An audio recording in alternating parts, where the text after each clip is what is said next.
Lama tidak jumpa denganmu, hati ini sungguh sangat rindu kepadamu.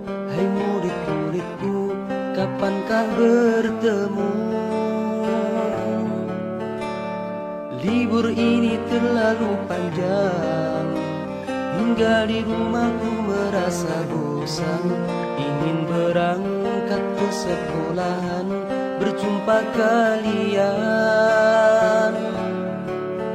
Corona, segeralah pergi dari bumi ini. Kami ingin belajar seperti dulu lagi, belajar bersama hingga tak terasa waktu pulang telah tiba.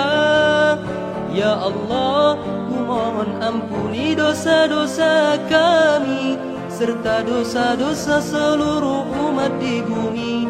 Di bulan yang suci, fi syahri Ramadan, berikanlah keberkahan pada kami.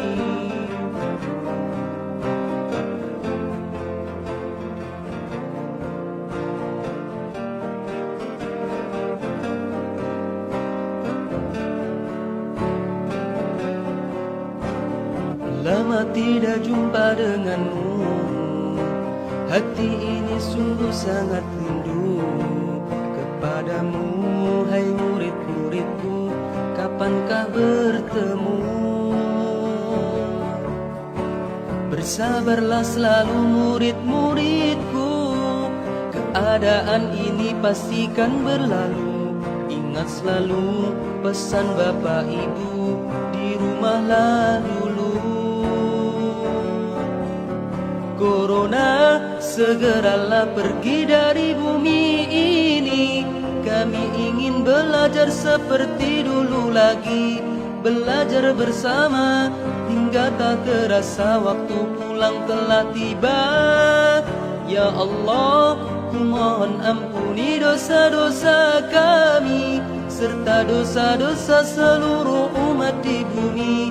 Di bulan yang suci, fi syahri Ramadan, berikanlah keberkahan pada kami.